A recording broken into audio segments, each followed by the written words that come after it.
Okay, this is motion 2.1, and this is really focused on the concept of displacement. The objective says to explain displacement as A, a change in position of an object, B, a vector quantity that can be calculated by subtracting the initial position from the final position, C, it can be positive or negative depending on the direction of the motion, and D, it is not always equal to the distance traveled. Examples should be given when the distance is not the same as the displacement. So let me go through this step by step. Displacement is often used, especially in physics, to talk about the motion of an object or how an object is actually traveling. Oops, sorry, pause for the bell. It explains that displacement is a change in position of an object. Now, if we think about this in terms of displacement versus distance, I think that this is a little easier to understand. So, if I'm traveling a certain distance, that is different than, say, my displacement. So, let's see. Let me give you an example here.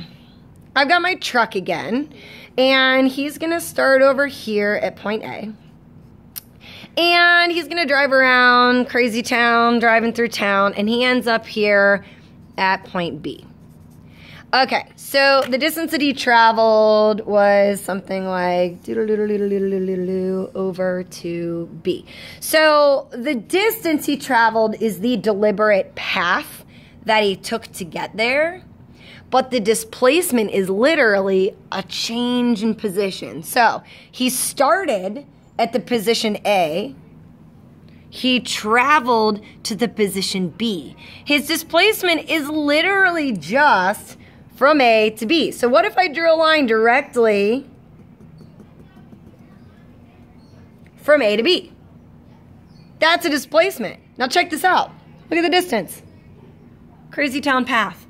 But the displacement is simply a straight line from one position to another position, or an object's change in position. In his particular case, the distance that he traveled, solid line, is very different from the displacement that he traveled, dash line. If we said then, let's assign a direction, and maybe we'll go with the cardinal directions, make this a little easier. And we said north, south, west, east, okay? So we could even assign this displacement a direction. Now, a distance doesn't even need a direction attached to it, but a displacement definitely does. So he traveled from A to B. I'm seeing that my arrow is kind of going in this direction, so I would say he traveled displacement in the northwest direction. So that kind of makes sense. Those are definitely different things. So displacement is really just a change in position. They call it a vector quantity, and that's kind of an interesting term. So let's talk about the term vector.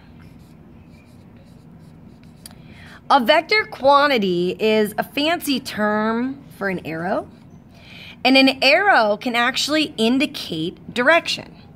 So a vector quantity, its opposite, would be a scalar quantity. And there are a lot of really good resources for some examples on scalar versus vector and some hilarious, ridiculous resources and videos and all that. So check those out. But vector is a quantity that indicates the object, or whatever the quantity is you're talking about, in this case displacement, has a direction associated with it.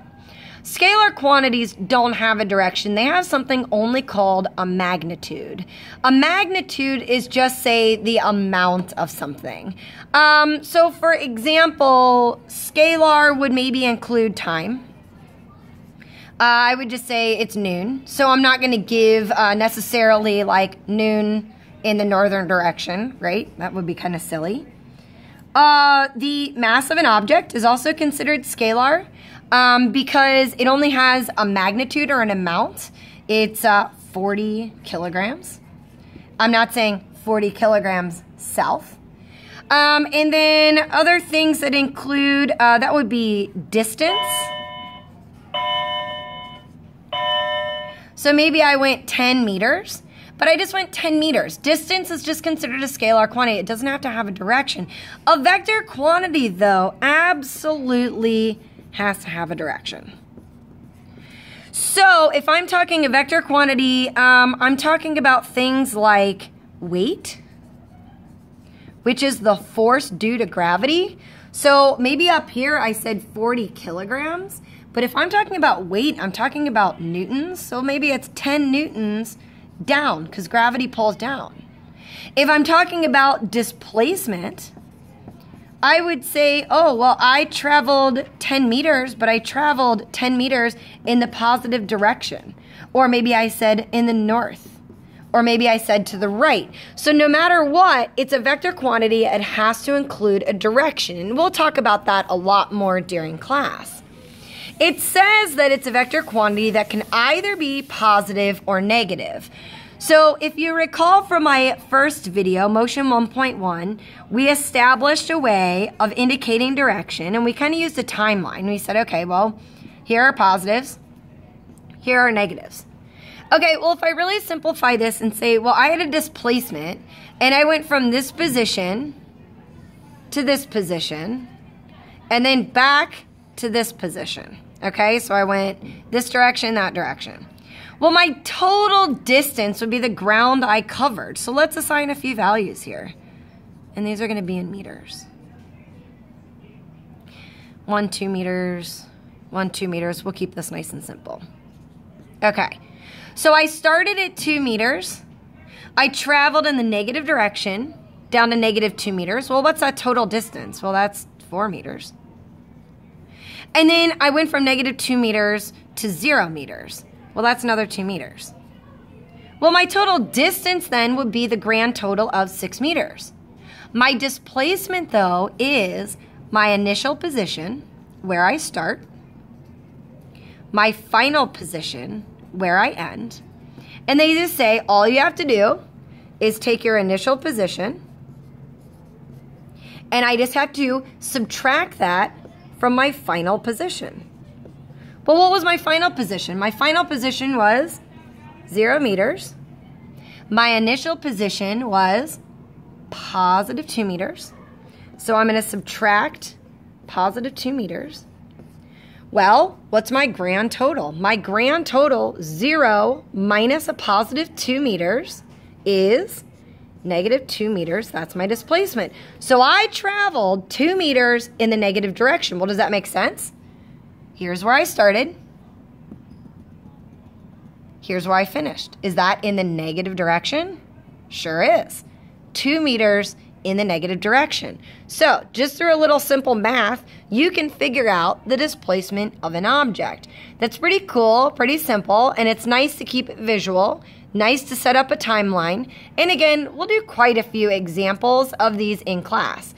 And again, you will notice that I indicated the direction using a positive negative because when we talked about frame of reference in physics, we often use positives and negatives. You can still use the cardinal directions, left, right, up, or down, if the situation is appropriate. Now, the last part of Motion 2.1 says that the displacement and the distance are not always the same. So my first example, I'll do a little miniature version of what I did. I did A, crazy town, B. Well, there we go. There's my total distance traveled, or the path, every single step I take along the way. But there's my displacement. This straight line from A to B is significantly shorter than my curvy swervy line from A to B. My displacement in this case is much smaller than my distance. Where, say, if I traveled in a straight line, my distance and my displacement will be the same. The only difference is that my displacement would have a direction attached to it. Another really good example is the track example. So I start at A. I run the track, and I come back, and I end also at A, but we'll call that ending position of B. Okay, so I start here, I travel the distance, I go 400 meters around the track. That's my distance. That's a lot of meters, okay, especially if you're a runner. What's my displacement, though? I started at A, I ended at A, or B, I called it B. If I start and stop in the same position, isn't my displacement 0 meters? It sure is. 400 meters, 0 meters, not equal. Very, very different concepts. Now, do I have to attach a direction to 0 meters if I start and stop at the same position? Did I change directions? Do I have a direction that I could even assign to that? I can't. So I'm just going to call that 0 meters. So that sums up motion 2.1. Check out the activities in the videos, and those will help you even more.